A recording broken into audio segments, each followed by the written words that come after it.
Semyonov, one of the NKVD's top men in America, meets one of his agents sometime in 1943. The man is a chemist from DuPont de Nemours Corporation and hands over details of secret explosive developments. Semyonov asks why he betrays his country. The response is simple. Democrats, Republicans, fascists, communists, they are all the same to me. I meet you because I need cash. There are hundreds of men just like the chemist, and now Semyonov is turning his attention to far bigger secrets. America's atomic bomb program.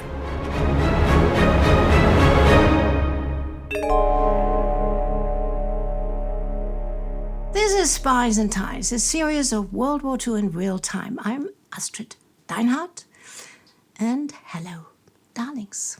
We've seen how far the NKVD tentacles extend into the British intelligence services. You can go back and watch my video on King Philby and the Cambridge Five if you'd like to remind yourself how that all came about. Today, we cross the pond to the US of A. Between 1919 and 1920, America went through a Red Scare, that's what they called it. Socialists and anarchists mounted strikes and even bombed Wall Street, killing over 30 people. In response, the authorities cracked down hard. Italian immigrants and Eastern European Jews were hit hardest. Somewhere in the vicinity of 3,000 suspects were arrested and 500 foreign citizens deported. Afterwards, the FBI kept trade unionists and activists under surveillance with bonus points if they're Eastern European. So the party pushed a lot of its activities underground. These include infiltrating rival socialist organizations and maintaining links with the Soviet Union. Still, the government tolerates the Communist Party of the USA, the CPUSA. That's even after their candidate in 1932 election threatens the destruction of the state machine created by the ruling classes and the organization of the proletarian dictatorship. Not exactly subtle, is it? So anyway, it's from the CPUSA underground that we meet our first character in our story. That would be Jacob Golos, and here he is. The details of his early life are a bit hazy, but we know that he is a Russian Jew who arrived in the United States in about 1908 and obtained US citizenship in about 1915. He's been a major player in the CPUSA since its founding. He will later claim that he went over to Russia during the Civil War and worked for the Cheka. That's the Bolshevik secret police. We can't quite be sure if that's true. What we do know is that he's been firmly in the pay of the NKVD since the early 30s. Now, he runs a travel agency called World Tourists. On the surface, it arranges perfectly legal trips for those visiting the Soviet Union. But when the members of the CPUSA, foreign communists, or the NKVD want to enter or quickly leave America, Golos provides a secret service along with false passports and travel documents. After Germany launches Barbarossa in June 1941, Golos turns his talent to recruiting spies. Golos doesn't do it alone. You see, he's been under FBI surveillance since 1940, but his girlfriend, Elizabeth Bentley, is free from suspicion. She's a committed party member and a skilled agent runner and courier. Golos and Bentley have plenty of pickings. The federal government is riddled with Communist Party members and sympathizers. These well-connected middle-class professionals escape suspicion, while the FBI focuses on working-class communists. Golos and Bentley's most successful agent is an old friend and party comrade named Nathan Gregory Silvermaster. He's another immigrant from the former Russian Empire and arrived in 1914. Now he works for the Board of Economic Warfare in Washington. Silvermaster and his wife Helen have put together a secret communist circle of at least 14 people. In June 1941, they offer their services to Golos. Golos sends Bentley to make contact, and over the next 3 years, she will visit Washington twice a month to pick up Silvermaster's material. The Silvermaster group brings in very interesting stuff, some of which makes it to Stalin himself. George Silverman works as a senior statistician in the Army Air Force and provides information on US combat aircraft and industrial production. Lachlan Curry is a senior administrative assistant to the president. He provides information on Washington's policy towards Charles de Gaulle and Poland. When FDR's foreign policy advisor Harry Hopkins visits Moscow in July, the group passes his subsequent report on to Moscow. And in September, they sent over the cabinet's discussion of the first Moscow conference. Things aren't always smooth sailing, so listen up. Ishak Akhmerov is in charge of the NKVD's underground operations in America. He reports to Moscow that Silvermaster bullies his sources. Imagine that an NKVD man worried about bullying. He also complains that some of the agents are too busy having affairs with each other. But it's all worth it, he reports to Moscow. For 25 years, we couldn't get information about the politics of this country. Now Silvermaster is doing a tremendous job. Silvermaster's highest placed source is Harry Dexter White, Assistant to Secretary of the Treasury Henry Morgenthau. White appoints several members of the Silvermaster groups to their jobs, and he protects Silvermaster himself when the FBI grows suspicious of his communist past. White's activities stretch beyond the United States. Sometime in 1941, he conspires to have a Chinese-American communist named Chi Chao-ting appointed to Chiang Kai-shek's Ministry of Finance. Chao-ting spends the rest of the war spying for Mao's communists. In 1943, White also obstructs a $200 million loan to Xi'an. It's not just the government that's teeming with spies. Golos and Bentley have penetrated the Office of Strategic Services, OSS. Their agents include Morris Halperin, who is head of research and analysis in Latin America's section. Then there's Duncan Lee, who keeps the Soviets updated on operations in Europe. Another husband and wife team, Julius Joseph and Bella Joseph, inform on US policy towards China, Japan, and Korea. Interesting couples. After the war, it'll be revealed that there are between 15 and 20 Soviet spies in OSS. But how are communists getting into OSS in the first place? Well, most of them have hidden their affiliation, but some of them have been invited by Wild Bill Donovan himself.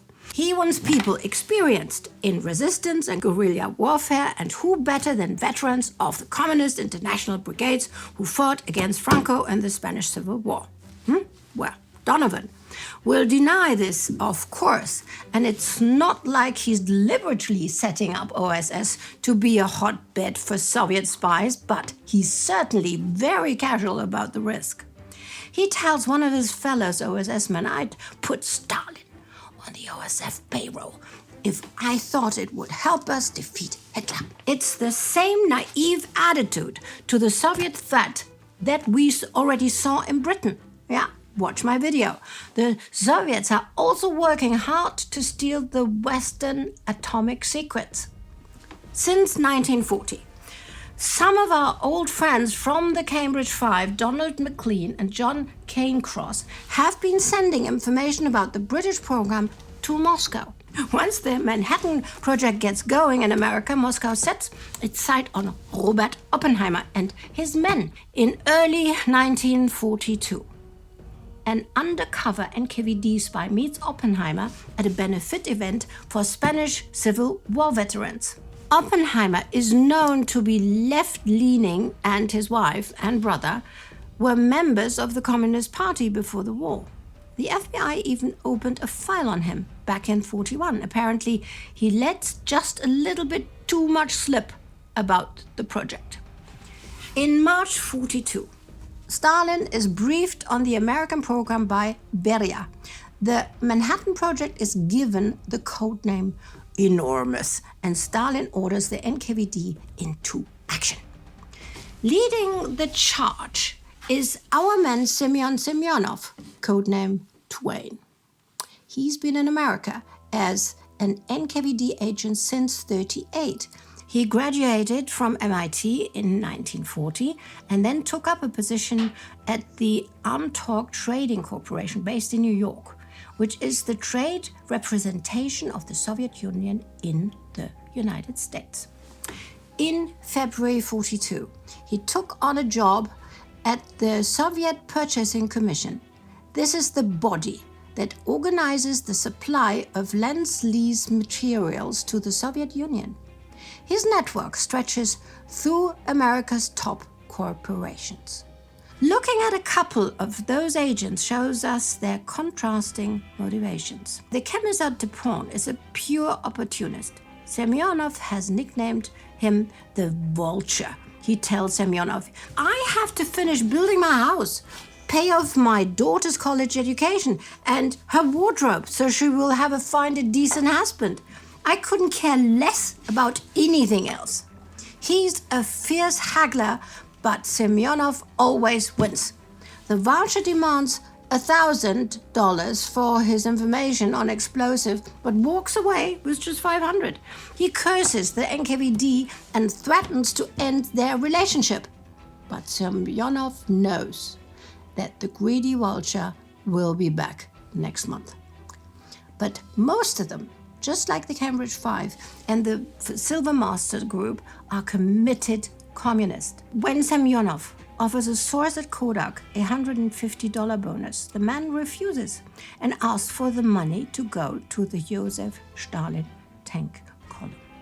As of now, summer 1943, Semyonov hasn't had much luck recruiting the top atomic scientists in Los Alamos. The NKVD consider recruiting Oppenheimer himself, but after scouting him out of a couple of meetings, it's decided that he's unlikely to help. Bits and pieces are trickling out of the project, though.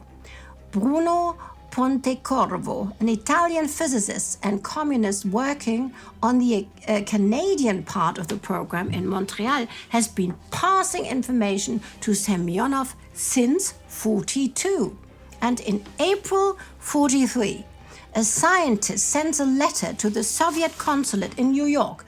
It explains that the Manhattan Project is exploring using, listen up, plutonium rather than uranium to produce a nuclear explosion. But Semyonov is about to have a big stroke of luck, one that will change the game. This month, August 1943, the British and American programs will be formally combined. As part of this, a German refugee and physicist named Klaus Fuchs will be transferred from Britain to Los Alamos this winter. So, what about Klaus? Klaus isn't just a physicist. He's also a spy. He's been reporting on Britain's program for years. Over the next 2 years, he will work for Semyonov and become Moscow's premier source on the Manhattan Project. So, Silvermaster and Semyonov are just a tiny part of the big picture. And the FBI truly has no idea how really big that picture is. By the end of the war, they will claim knowledge of just 5 American citizens who have spied for Russia. Total nonsense. But the truth will come out. FDR and Churchill have put their mistrust of Stalin aside for the sake of beating Hitler. But not everyone feels the same. Right now, a man named Colonel Clark is leading the subsection of the US Army Signals Intelligence Service in deciphering Soviet diplomatic cables. It's kept secret, even from the president. They won't finish the job until after the war, but the cables will identify 349 US citizen permanent residents and immigrants as wartime Soviet agents. And that's based on only partial decryption of the cables. What does that say about the future? Well, it's looking more and more like the two sides in the alliance are going to end up butting heads, right? It might be over Poland and Eastern Europe, or China, or East Asia. It might even be over atomic weapons. Rather than preparing for this, Churchill and FDR are focused on maintaining alliance pleasantries. I mean, MI6 don't even have any spies in Moscow. But if there's one thing we know, it's that Joseph Vissarionovich Stalin has no time whatsoever for pleasantries. If you'd like to learn more about the German atomic bomb program, click here for one of my early Spies and Ties episodes on Erwin Respondek and Sam Woods, who we have a personal connection to. So if you're interested, just click to get ever more content like this. Join the Time Ghost Army at timeghost.tv or patreon.com, and I will see you next time, darlings.